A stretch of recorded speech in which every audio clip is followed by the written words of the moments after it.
So I wanted to do something that if you have no clue what to get for your sister, your mother, your best friend, anyone that you just care about, you want to make something that's affordable and it's such a great gift that they can use it forever, like literally every day if you wanted to. Oversized envelope clutch bag, you don't have to make it in red, you can make it in blue, brown, yellow. Go crazy with the colors. That's what I'm gonna do after this because I'm making Christmas presents for all my girlfriends. I'm very happy with the results and you can see the seaming with a magnetic snap-on. And inside is made with foam, so it has like a clean finish inside, and if you ever make a mess in your purse like I do from spilling makeup, you can just wipe it with a baby wipe. So I'm going to show you how to do this durable clutch bag that you can put your paperwork in and anything else. You will need an 18-inch by 26-inch poster paper, decorative button to glue, and magnetic snaps, bobby pins, and 2 paper clamps, a ruler and something to write with, fabric glue since we're not sewing, but if you are, you can do that too, foam for structure, a hobby knife, and a fabric that you want to use, make sure it's structure. This is my sketch for all the dimensions that we're going to measure. Total cost was $20 for me. I'm starting with this poster paper, sketch the dimensions that I posted ahead of time, measure 14 inches for the width. You can adjust the width to be wider or smaller, depending how big you want your clutch to be.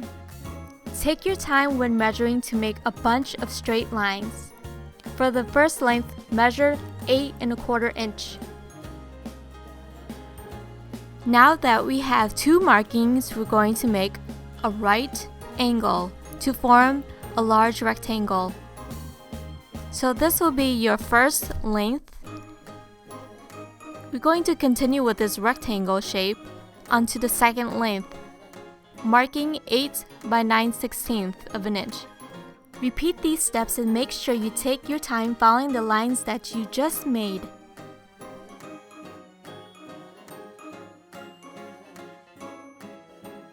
Now we have 2 rectangles. I'm going to make the first measurement at a 1/2 inch and the second measurement at 1 inch.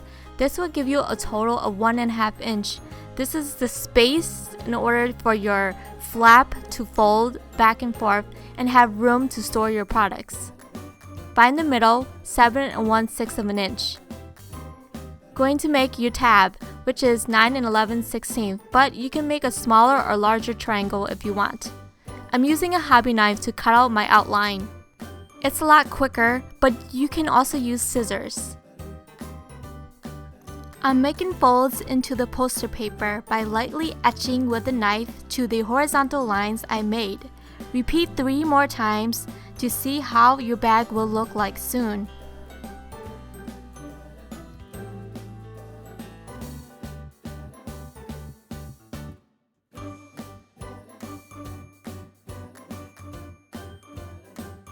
Now it's time for foam. The foam will give structure. I'm using fabric glue. You should start from the top to the bottom. Instead, what I'm demonstrating for you because you want to conceal the foam that was cut to look seamless. Again, go from the top to the bottom. Now remove any excess foam for a clean finish.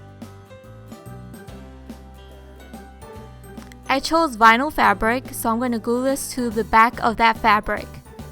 Okay, now we're going to measure 1/4 all around our outline. This is going to be our fold.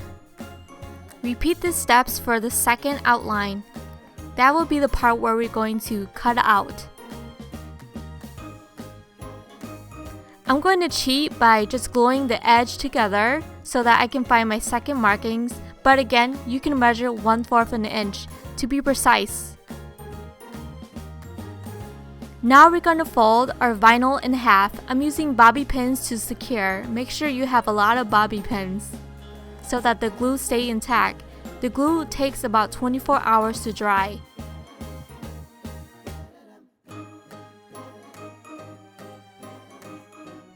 Remember to repeat this step all around the surface. We're going to make a nice fold.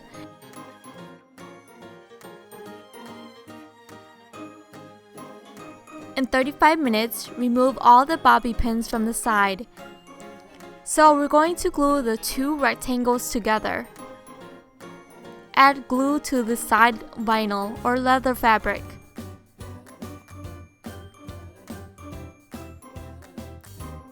Again, add bobby pins to secure and hold in place. And you can see how it's starting to look. It looks pretty awesome already. So I'm taking big clips to hold in the large flap. Now it's time to decorate with a button. You can find them around the house or go to the arts and crafts store at the jewelry section. I found these cute buttons in the ring making area. Now we're going to use magnetic snaps to enclose the bag. I'm making a cross incision and inserting the tab into the foam. Next, you're going to secure in place with glue. Fold the tab after you secure your first magnetic button and make another cross incision. Make sure you just make a light cut so that you only cut into the vinyl, not into the foam or poster board. Open up the crosshair incision and you're going to insert this large tab to connect the magnetic button into. This is going to be a little tough, so make sure you can squeeze it in. And it will secure in place. And I like to add glue just to be safe. You're almost done! Remove the rest of the bobby pins in 35 minutes. For this part, it's optional to make a seam without a sewing machine. If you don't have a sewing machine, you can do this way. If you do, you can just make your stitching. What you'll need is a lighter and a ruler that you can toss away. Make sure it's plastic. Now run the lighter back and forth at the edge for about 10 seconds. You're going to find where the foam and vinyl meets. This is where you're going to make your dent. Hold the dent in for about 20 seconds and release. Now you can see a seam because the heat melted the vinyl. You can do this all around or just on the sides. It's your option. Okay, now we're done. We're going to let the clutch bag sit for 24 hours to dry completely, and you can either wear it or wrap it as a present. So this is the finished look with everything, and I hope you guys like this do-it-yourself tutorial. Need more inspiration? See how to style with this red clutch bag.